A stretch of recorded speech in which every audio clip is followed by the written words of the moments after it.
Welcome back, everybody, to another episode of the GameCast NewsCast. I am Snowy, otherwise known as Count Fracula. Joining me, as always, is my co-host, Max. Hello. Hello, and today we are going to go through some lovely news. But first, I'm going to add an extra section apropos of nothing. Max, what have you been playing this week? Oh, shit. On the spot. Not really anything. I haven't played a thing this week, so... Well, my new segment has been ruined. You're fired from the show. Well, I could say what I'm going to be playing this week. Go for it. What are you going to be playing? I'm going to be playing the Sea of Thieves beta, actually today, as we're recording on Wednesday is when it starts, so I'm going to start that today for work, so that goes till, I believe, Sunday, if not Saturday, so I'll be touching on it throughout the week, each of those days. And then I'm also going to be jumping on Monster Hunter World as my return review to GameCast. So it's going to be an exciting week. Have you heard of Candleman? No. It's an indie game. It looks really interesting. I just got a code for them. I'm also going to be playing that this week at some point. So I'm going to be fitting in some games this week, which is nice because I haven't played much in the past couple of weeks. So. Speaking of interesting indie games, there's a game come out that's called My Time in Portia. Oh, yeah, yes. Know I've heard of that game. It's on early access. It's basically a cross of Animal Crossing and Stardew Valley kind of thing. Oh, it looks right up my alley. I like the art style. It's all cel-shaded loveliness. Not a huge fan of the character models because it's like sort of big chibi head things, but it kind of looks like the Final Fantasy something. Yeah, I know what you mean. Maybe. Oh yeah, the Steam port of it. But yeah, I think this looks super interesting, so I'm definitely going to go and play that at some point. There's another game I'm going to probably buy later called Megaton Rainfall, which I watched somebody play, and it is just one of the most amazingly cool things I've seen. So go look that up. Things I've actually been playing though this week are I've been playing Mr. Shifty, a game I've had in my library for quite a while. I've been meaning to get round to. Nice. That's a fun game. I love the game. Looks awesome. It is really fun, and the difficulty really ramps up quite nicely towards the end, and you feel challenged. It's a very challenging game for me, so I'm enjoying it. And I'm still playing Opus Magnum, which is the most sublime puzzle game in the world. So yeah, I'm having a good week for games. I am. It's nice. Very good. I've been playing a bit of Tiny Town VR as well, which stay tuned to Gamecast for a video that might or might not be on that. Yes. I might be recording that later if I have time. Anyway, let's get on to some news. Woo. So, yesterday, as of this recording, Microsoft came out and announced that the Xbox Game Pass is now going to include new releases from Microsoft, which, yes, you can make the joke there isn't much coming. And even the image that they have here only has Sea of Thieves, Crackdown 3, and State of Decay 2. Ha! Crackdown 3! Yeah, that that's a peak. Joke trash heap of a game. We'll see how that goes. To be fair, I've heard it was fun from people who have played it. I don't think it's not going to be fun. Yeah. I just don't think it's going to come out. Oh, I just don't think it's going to be very fun. I bet you it'll come out. I'm on the opposite. But anyways, Game Pass is $10 a month for those of you who don't know, and basically you get 110 games right now. They swap the rotation out, but a majority of them stay the same. You get a bunch of indie games. I know Halo 5 is on there. A lot of their more prolific games are on there that you can download and play whenever you want. It's like Netflix for gaming, essentially. And them saying that every single new release from now on is going to be on Game Pass is kind of huge. That's a pretty dramatic shift in things. You know what that means? That means that you don't have to buy Sea of Thieves day one. It means you don't have to buy State of Decay, Halo 6 when it comes out, when they announce Gears 5, any other exclusives, the rumored Fable game. For $10 a month, you will be able to play those games essentially forever if you keep paying. I was going to say, yeah. Yeah, as long as you keep paying, of course. But essentially forever. $10 a month. Yeah. yes, I guess Microsoft is technically getting more money out of you because in the long term, apparently yeah. in the long term, because apparently the average Xbox gamer is only buying like 2 to 4 new releases each year, which to be fair, there isn't much coming out. Well, full releases. You can blame indies on that one, which is a good thing. But apparently this is kind of their way around that, and I think it's a great way around it. I mean, I'm happy to be paying another $10 a month for Game Pass. I don't, just because I know I don't have time, but like I want to get in on that, and I'd be happy to if I had more time to play games like the people that is targeted towards. Yeah. Like, I don't really see much of a negative to this at all. And I think they know this. And now they're like, oh, we've partnered with GameStop to give you Xbox Game Pass physical cards. And it's like, fuck off. But anyways, the idea is very, very cool. And now they're like expanding Game Pass out into the rest of the world. Yeah. And it's a really cool idea. And like those that pay for Game Pass each month, you can also just try out a bunch of random indie games. Like, let's see, just looking at the list right now, they have Guacamelee, Bioshock Infinite, Sunset Overdrive, Dead Rising, Mad Max, Gears of War Ultimate Edition, Gears of War 4, Fable 3, Saints Row 4, Resident Evil 6, Dead Island Riptide, Spelunky. It's just like Banjo-Kazooie, Terraria. Like, that's crazy. That's just the ones they have right now, and that's only like 15 out of 100. Yeah, I think as a whole, this idea is very good if you can afford it. My only concern is that they might eventually get to a point where they go, well, they'll either up the price or they'll not give you the option to just buy the games and only have the Game Pass, like Photoshop do with their software. That's my only sort of... Oh. Yeah, I don't... That would be interesting. It would be interesting to see if that might happen with first-party AAA games, because they can't do it with indie games, because indie games can just do what they like, because they're obviously beholden unto nobody. Right. But it would be interesting to see if that would happened. Be slowly implemented over like the next couple of years. Oh, it would be if they were going to do it. Yeah. That could totally be an end game plan. I don't want that to be... Oh my God. I don't want that to happen. That's the thing. Yeah. I agree. Well, the thing is, Microsoft is always working on keeping people in their ecosystem because they don't have the games right now, so they're trying to keep the people they have, which I'd argue they do a very good job of. I'm one of those people. Yeah. I enjoy the Xbox UI. I enjoy it live. I enjoy using my Xbox. I'm just aware there aren't a lot of games on it. Yeah. I think... as someone who doesn't have time to play a lot of games, I'm okay with that, I guess. Yeah. I did say that, though. That is the pessimist in me coming forth, going, hey, this might be a thing. I don't know if it will be. Like, they might literally just be giving the consumer more options, because as it stands, that's what it is. It's just another way to experience these games for probably, if you buy a lot of games, a cheaper price than just, like, paying for all of them. Yeah, this is interesting news. I wouldn't be surprised if we see Sony retaliate in some way, shape, or form. Well, they have PlayStation Plus, and so what I think is this is a response to PlayStation Plus, a very late response, but a response nonetheless. Game Pass has been around for a while. Yeah, but it's not ramped up as much. It was never sort of... Well, we also have games with gold, which is like the same thing as PS Plus. Yay. To be honest, I think that... I just don't like the idea of paying more for the online service. This is the PC gamer in me coming out, because I just buy a game, I pay for my internet connection, and I can play the game online. I don't like having another monetary barrier there, personally. So I've literally never bought Xbox Live. I've never bought PlayStation Live or whatever it's called. I just don't. That's another like kind of side argument that I want to touch on really quickly is like the price has gone up for like paying for like PS Plus and Xbox Live and stuff. And like, over the they're past putting this on top as well.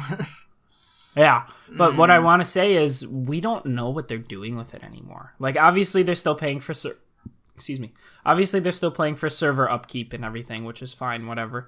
But it's like, where's that money going? I'm going to say, are they actually improving anything, or are they literally just using it to keep servers running? I doubt it, and I suspect that it's just going into somebody's pockets.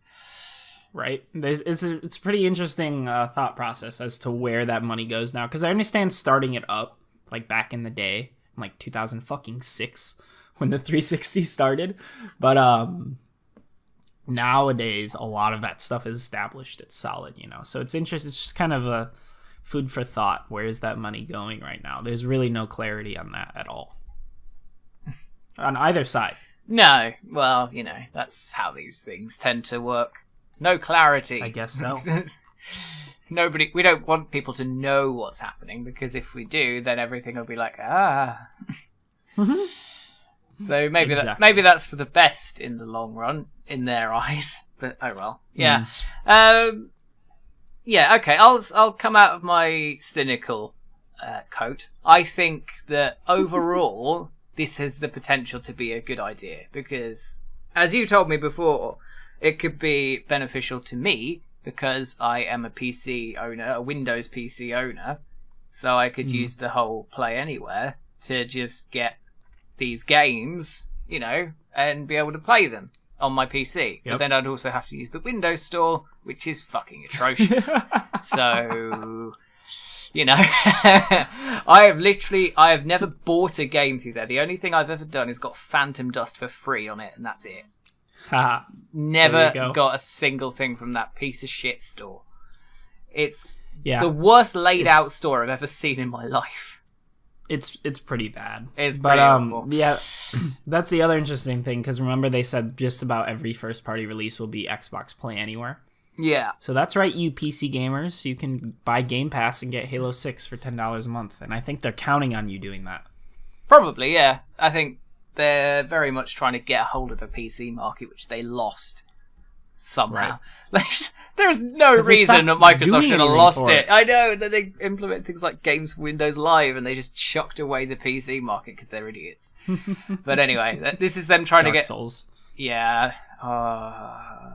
The PC port of Dark Souls. Fuck you. Yeah, so that's that. That's a thing that's coming soon. It's a good idea. Hopefully it'll go well. Hopefully it won't end up limiting consumer choice in the long run, but we'll see. And let's move on to the next story. So we had a bit of a scrape regarding Dragon Ball FighterZ this week. It made me very angry for a day or two, and then it turned out to be fine. Woo! So Dragon Ball FighterZ has loot boxes in it, and I think we all very much know my opinion on a lot of games' implementation of loot boxes, and it's a good opinion. Thank you. It had turned up in a forum, the one that replaced NeoGAF that I can't remember the name of. Reset Era. That's the one. Turned up in a post on Reset Era. Hey, this thing has cosmetic menu-based loot boxes. Like, it's for your avatar on your on the main menu of the game or something like that. Like the home kind of area. Yeah, the big home hub area bit, yeah. So there's cosmetic loot boxes for that. And this person on Reset Era claimed that you could buy them with real money. And that made a lot of people, myself included, very angry and not want to buy the game. Rightly so, because, it's an awful business practice. However, it turns out that this is not true. Thank God for that. I would probably just want to die if that was actually happening. Understandable. So basically what this premium currency is called, there's Zenny, which is you earn through in-game actions, and then there's premium Z coins, which that word should piss you off upon hearing it. Premium currencies. Yeah. But actually the way these premium coins work is that you get them when you open an in-game loot box, which you only buy with Zenny. I believe. Bless you. Thank you. And then when you get duplicate items in these loot boxes, the duplicate item is then converted over into the premium coin, which you can then spend on other things. Right. And according to this, or on other loot boxes, according to this, is what it looks like, this this Polygon article. And in the Polygon article, he says you can rack up a lot of the Zenny just by enjoying the game at your own pace. And within the first few hours of playing, I made enough Zenny to buy a few dozen Z capsules. So it really doesn't sound intrusive at all. Oh, that's all right. Which is nice. And the best thing is you can't buy them with real money. There's no microtransactions in this game. Nothing touches it. It's coming out in 2 days as we're talking, actually. Yep. Same with Monster Hunter. Ooh, I'm looking forward to it. I want it. I don't know if it's £45 though for a fighting game, and I don't know if I'd personally pay that. That's just me. Well, it has sure. According to this, it has a 3-part story mode, arcade mode, online mode, 21 characters with more unlockable through gameplay. What? 13 stages. Through gameplay? But how are they going to make the extra money that they need for all this costly game development? Hey, maybe you should buy it just straight up because to promote these good business practices. Maybe. I have to wait a bit though because money. But yeah, I am very much in favour of how this has turned out. I certainly hope that it wasn't hey, the cynic in me is talking. I hope it wasn't the case that they got found out and then they were like, quick, change it, quick! I mean, it'd be quite funny if that was the case, but I don't think it is. So, yeah, I think this has just ended up being a misunderstanding that's turned out all right in the end. And, hey, here's a controversial... Well, not controversial. Here's a point. I don't hate the actual concept of loot boxes. I just hate... Dun, dun. I know! I just hate their implementation in 99% of games. Because it's fucking awful. No, this is completely fine. I have no problem with this. Oh, I saw Krillin get blown up. Ha! What a dick. Anyway, yes. So, that's a quick one. There's probably nothing else to talk about, really, in regards to this, because it's, a little feel-good story of something that went a bit... Well, we thought went a bit wrong, and it turns out didn't go quite as wrong as we thought it did. So, hooray! Hooray! So Bungie's a piece of shit, aren't they? Oh, yes, they are. And Activision, for that matter. Bungie, who Activision, I still think is more of the problem. Well, yeah, but Bungie are complicit in it, really. No, Bungie is definitely a part of it. Yeah, they might not have been directly responsible, but they are certainly complicit in everything that's gone around with Destiny 2. Yeah. Yeah. So, if you followed gaming news even in the slightest, you've probably seen one of many articles going on around Bungie and Destiny 2 within the past week and a half or so. And if I'm being completely honest, I've kind of stopped reading them and just gotten angry whenever I see one. So I'm sort of catching up with this right now as we talk about it, because it's so frustrating to me and I just don't even want to hear about it anymore. But do you even play the game anymore? Dude, I haven't touched the game since month of release. I think literally last time I played it was the first raid when it came out. And I was like, yeah, that was fun. And I was enjoying it. And then, I don't know, I just stopped. It's the exact same thing that happened in the first game. You just reached a wall and you're just like, oh. It wasn't even like that. It was the second expansion came out, which was the first, if you bought the deluxe edition of the game, which I did, that was the last expansion that you get with it, and then any further ones you would have had to buy again. So that last one came out. Me and my brother beat everything in it in an hour, obviously except for the trials, which comes out on the weekends. But everything came out. We did it in 2 hours, 2 hours, and I was like, cool, that was fun. Played something else. I just never touched it again. Until way later when my brother and I shared our Xbox games and I was able to get Destiny, because he bought all the expansions. I never did, but I was able to play them without spending a dime. So I was like, sure, whatever, I'll jump back on. And this was a couple months before Destiny 2 came out, and it was kind of fun. But that was the last time I actually played Destiny 1. And the same thing just happened with 2, except it wasn't even the expansions. It was just the core game. Yeah, I don't blame you. I really don't. Yeah, no, I do not want to support this. This is bullshit. So, I mean, to sum up all of this, basically, it's a lot of Bungie and Activision changing the way the game works, especially compared to the first one in terms of the way you get EXP, the ways the Eververse works, the way apparently faction rewards work, and even to the point where we get exotics and how frequent those are and stuff. And the point is they were just never clear with us in these changes. These changes are always found out by gamers who are like just spending a bunch of time doing certain things and searching for these results. And then they find out, and then people are like, Bungie, what the fuck? And then another thing comes out, and another thing, and another thing, and it's kind of like, what is going on here? Why is every choice you're making bad? Like, why are you always trying to screw us over here? Like, apparently one of the most recent ones was faction reward communication.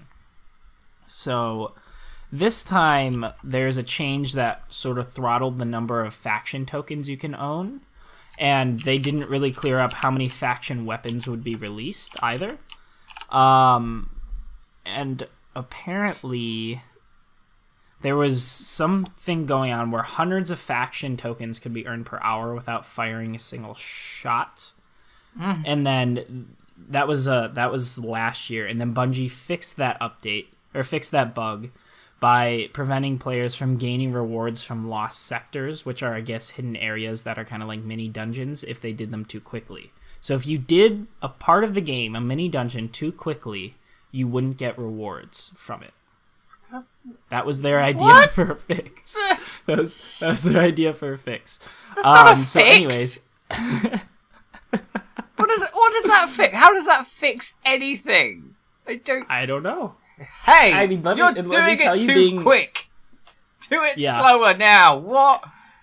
And since Destiny is a game where you're constantly doing the same thing over and over again, there will be a point where players are doing those very quick. Yeah, because you optimize, you get better at it. Yeah. Well, now apparently they are changing something. Right. It doesn't really say what they're changing. They just kind of came out and apologized. They just came out and kind of apologized and said, hey, we're changing things. Great. We'll be remedying this lapse in communication next week with details on what you should expect when the next Iron Banner rolls out in Season 2. Right. So, yeah. So, basically, they're gonna do something. We don't know what. How good or bad it is, we don't know. No. Great. The Game Informer R-Take at the bottom. He's like, when the company has to issue a statement saying they want loot to be in every chest in a loot-based game, something is definitely off. That is a great way to put it. Yeah, it really is. I have no faith left at all. Do you remember, like, last week when Bungie sort of got a bit of good faith back because they were announced, like, a big, like, their year of support, basically? Like, did they? They announced, I had already stopped paying attention. Yeah, they announced what they were doing for Destiny for the rest of like the first 6 months of the year at least. They'd announced like, "Hey, we're doing this, that, and that, and that." And it's like, well done. You've been transparent and you're telling us what you're doing. Yeah, no. They were actually good ideas. Most of them were good ideas, yeah. And then they just did this, and it's just like, oh, great. Hey, no way. Bungie was founded in Chicago in 1991. I didn't know that. Well, there you go. How exciting. That's my home city, town, area. Aw. Chicago. Hooray. So my old favorite company. Not Very anymore. much stress on old. Much stress on old. Yeah. Who's your current favorite company? That's a good question, actually. Who is my favorite developer right now? Fuck. Nintendo. Yeah, right.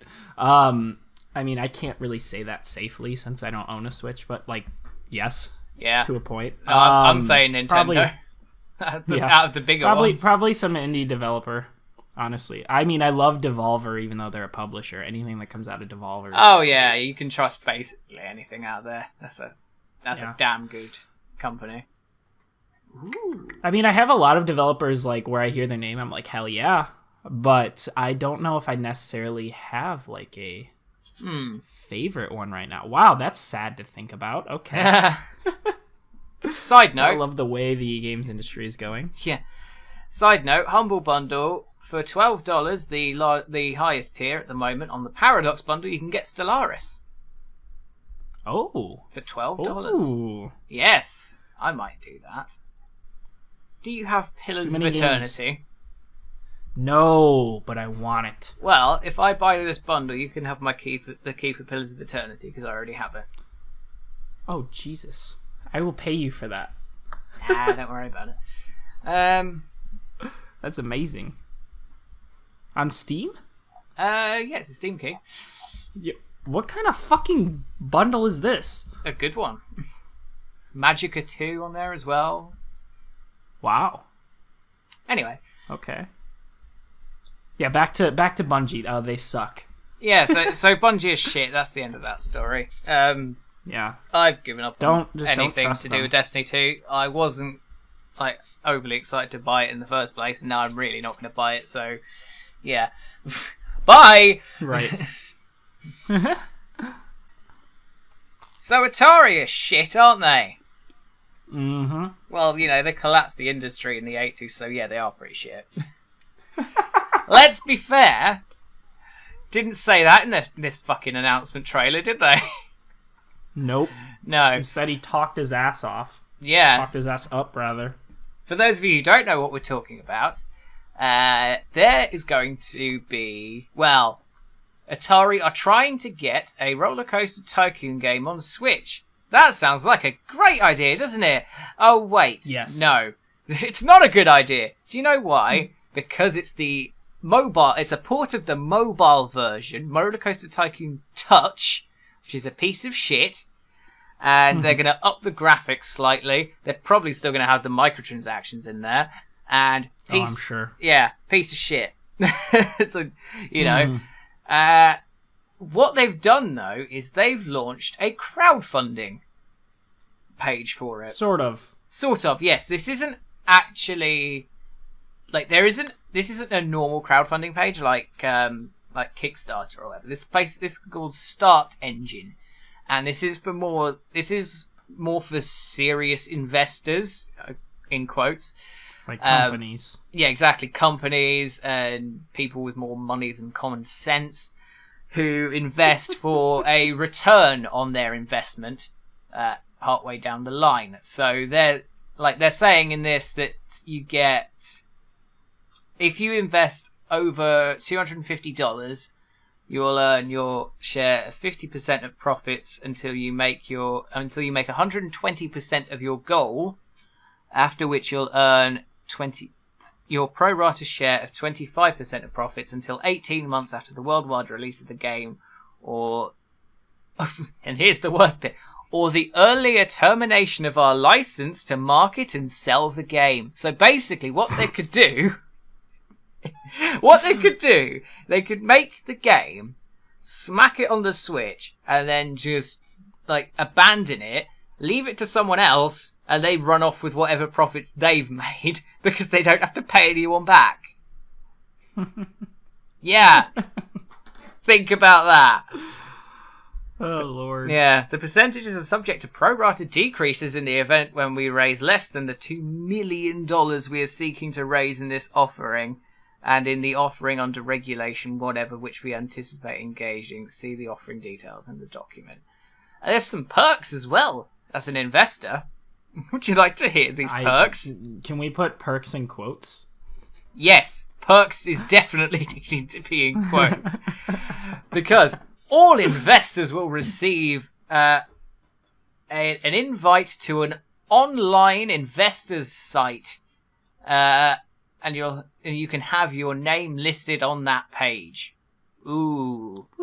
If you invest $750, you get the above perk, And a discount of 25% off the street price of the game at launch, valid for a purchase of 1 unit of the game. You don't even get the game for free. What? You get 25% off. $750. I know. I mean, yes, okay, this isn't like the traditional crowdfunding investment where you just pay and you get the game or whatever. But 25%? Wow. That's pretty ridiculous. That is cheap as fuck. And best of all, if you invest at least $1,500, all of the above perks and 1 free copy of the regular edition of the book, The Art of Atari. Not even the special edition, the regular edition. This is a joke. You cheap bastards, Atari. This is a joke. No, it's not a joke. This is fucking stupid. It's the worst thing. Oh, by the way, if you've not watched, there's a trailer involved in this. Go and watch it. It is the most actually have to masturbatory, awful thing ever. It's basically Atari jerking themselves off for about 2 minutes, going, hey, look how awesome we are. Look how much money we have. They're saying that while they're asking for money. Bear in mind. Yeah, I have 2 things to comment on regarding that. Well, the first one, this is hilarious. They have a quote on the page. It says, "We loved this game a ton back in the day and love it even more now that we can distract ourselves even further on our smartphones." BuzzFeed. That is the quote that is on the front page. They're quoting the investment page. BuzzFeed because it's the only positive review of the fucking touchscreen game. It's the only positive. Not only that, this is just the most dishonest page in the world because, like, on their trailer, the thumbnail on their trailer is actually a screenshot of the original Rollercoaster Tycoon as well. Like, Are you fucking kidding me?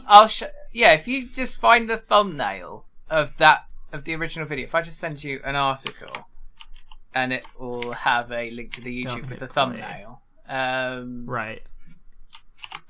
Yeah, if you just go on that article, the trailer's on there, and don't press play on it. The thumbnail is from the original Rollercoaster Tycoon, not from the touch version. Not only that, if you keep scrolling down the page past the perks, what is Atari Game Partners? What is Rollercoaster Tycoon? They have a brief history of the franchise. Do you know what they don't do? Mention anything after Rollercoaster Tycoon 3. So, hey, here are the good games we made. Let's not mention the other ones. Oh, and apparently last one in 2006, by the way. Yeah, Rollercoaster Tycoon World switched developers again in October. I thought that game was trashed. Sort of. I'll just Rollercoaster. I knew it was trash, but I thought it was trashed. I thought they were done with that. Oh shit! It's $10.99. That's £11. World? Yeah. It came out a year and a half, 2 years ago, and still on mostly negative reviews as well. Oh, yeah. Also, not good. If you read you should read the comments on this page. All of them are bad. And one of them actually is actually got excited about investing, then saw the video. A more humble approach should have been used. Please don't be cocky just because you guys are still on the map. Also, as an investor, I would like some more logistics thrown at me about your latest performance in the past 5 years. Yeah. All the comments are complaining. Yeah, because this is just awful. Everything about this is awful. Rollercoaster Tycoon World had an update. The last update they had was October 2016. No, 2017, sorry. I do apologise. Oh, okay. Still. But on October the 2nd, hello, Tycoons. We know you've been eagerly awaiting news on the continued support and development of Rollercoaster Tycoon World, and we greatly appreciate your patience. First and foremost, we'd like to... No, they don't. No. First and foremost, we'd like to extend a big thank you to all our fans for your feedback and support of the game. We remain committed to the continued development of this and have moved these efforts to a new team. Again, this is the 5th development team that this game has had. Oh my god. The 5th. This is insanity. don't get it. Wow, the reviews are terrible. Yeah, because it's a piece of shit. Oh, it's like, hey, take everything good about Planet Coaster, Rollercoaster Tycoon 3, all of those games, and just take them away and then put out what you got left. That's it. And it doesn't even run well. No, piece of shit. Apparently it's terribly optimized, glitchy, lags a lot. Yeah, I'll take Planet Coaster reviews. any day. Thank you very much. So yeah, I love the indie scene. So this franchise that has not been treated very well in 12 years is still being dragged through the dirt. But yeah, oh wow. Okay, there's in the small print of the project, there is something rather concerning. What's that? Quote, we might incur irregular use of proceeds that may include but are not limited to the following over $10,000. Vendor payments and salary made to oneself, a friend or relative. What? So basically... Friend or relative? The people who are developing this game can take $10,000 and just give it to a friend. Oh my! There's an actual clause in the investment contract saying that can happen. Wow. Any expense labelled administration expenses not strictly for administrative purposes, any expense labelled travel and entertainment, any expense that is for the purpose of the intercompany debt or back payments. Fucking hell. They're using this to pay off debts as well? Oh my god. What is this?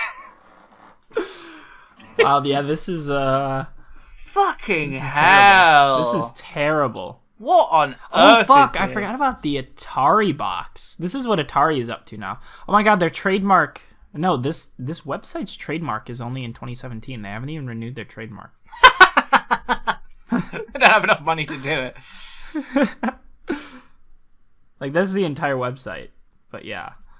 I'm still confused about their goal here. I'm confused about everything with this. None of it makes sense. Yeah, this is not clear at No. all.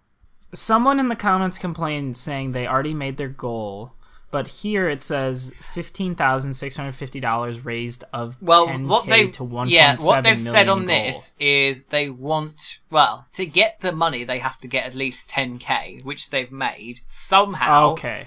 They've had 23 investors who are all fucking idiots. So they can now just have that money because they've got that amount. But what they're saying they actually want is $2 million. Okay. That's a pretty $2 gap. million to make a port of a mobile game. Are you sure? This sounds like a fucking pyramid scheme or something. This is madness. Seriously, all of these comments are complaining. Every single one. Rightly so. We're complaining now. Yeah, no, understandable.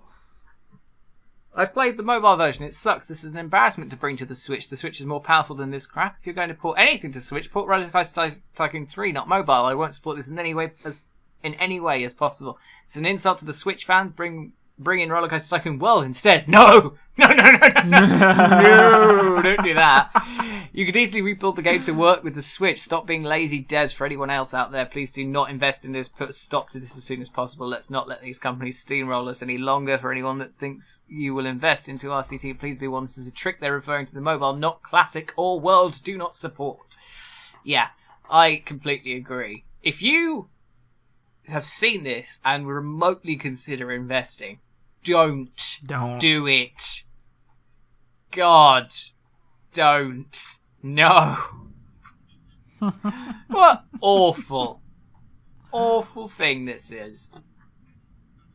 Yeah, it basically looks like Atari are hemorrhaging money and they're using this to plug the gap because they're claiming it's going to cost $2 million. And